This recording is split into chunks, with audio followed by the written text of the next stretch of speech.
बारा रे जतन हम गौरी के पोसल अब गौरी रहती कुमारियो बारा रे जतन हमें गौरी के पोसल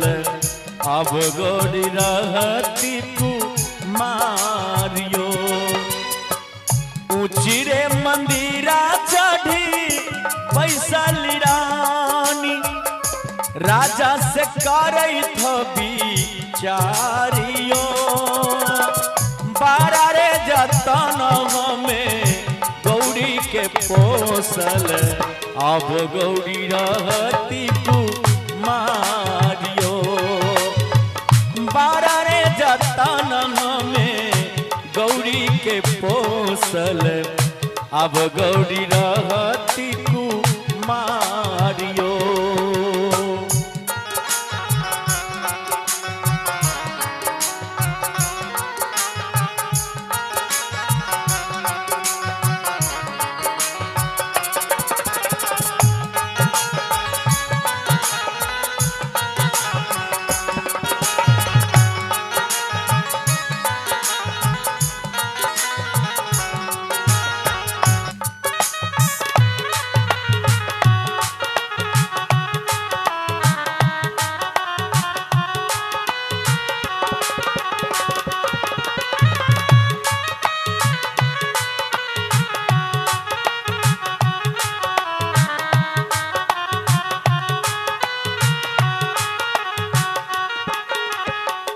एतबा बचन जे सुनलन राजा देलन पंडित बाजाइयो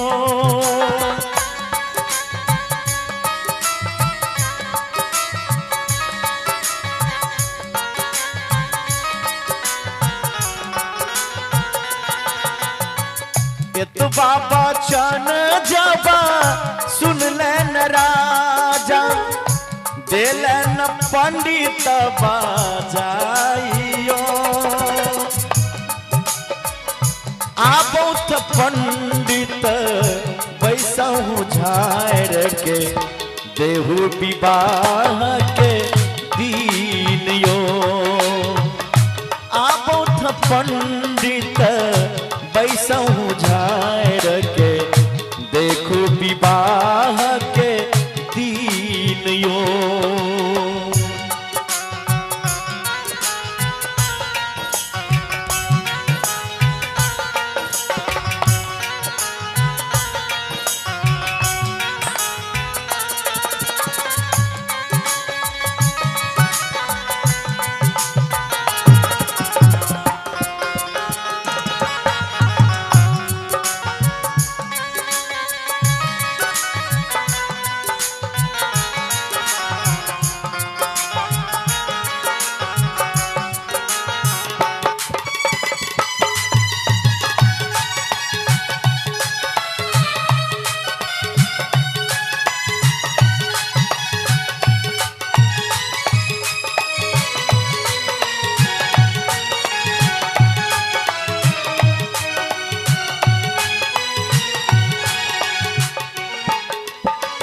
अरही बनसो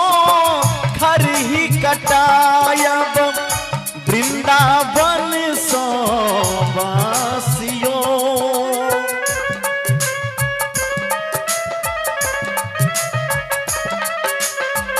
जय हो अरही बनसो खरही कटायब वृंदावन सो बासियो ताही बास से मरबा छवावल देखल राजा हंसियो ताही बास से मरबा छवावल देखल राजा हंसियो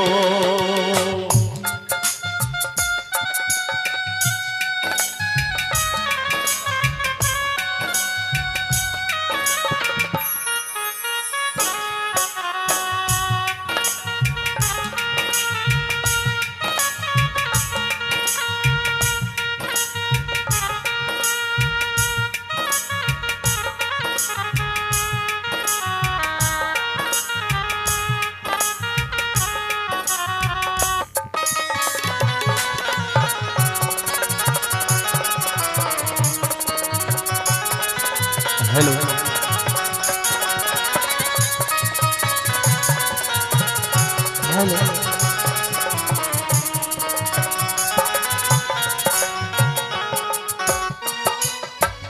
एक दिस बैसल ऋषि मुनि दल एक दिस गैर लोकियों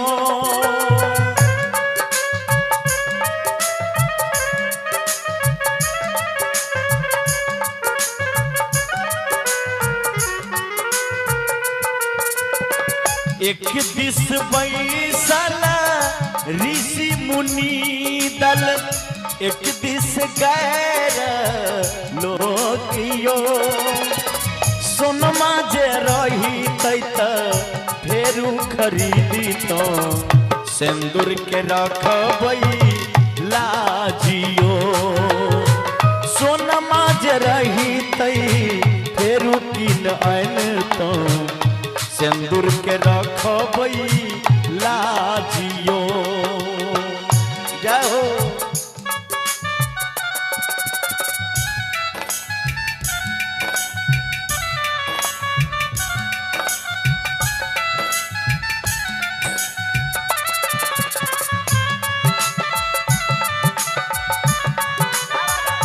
जिया जिया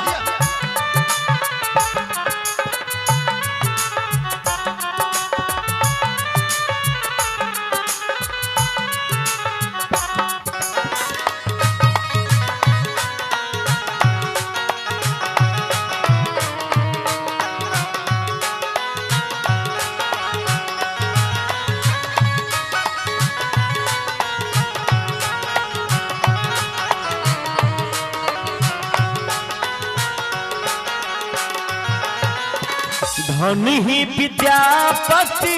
सुनु है मनायन विधि करु अपन धियानियो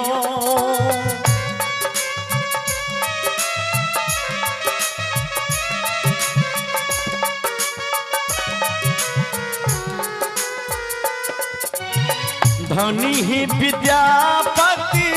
सुनु है मनायन विधि करु अपन धियानियो पार्वती के इह पति लिखल लिखल में टलो ने जाइयो पार्वती के इह पति लिखल लिखल में टलो ने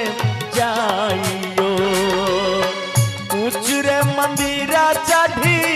बैसल रानी राजा से करैथ जवाबियो बारा रे जतन हमें गौरी के पोसल अब गौरी रहती कुमारियो बारा रे जतन हमें गौरी के पोसल अब गौरी रहती कुमारियो बारा रे जतन हमें गौरी के पोसल अब गौरी रहती कुमारियो।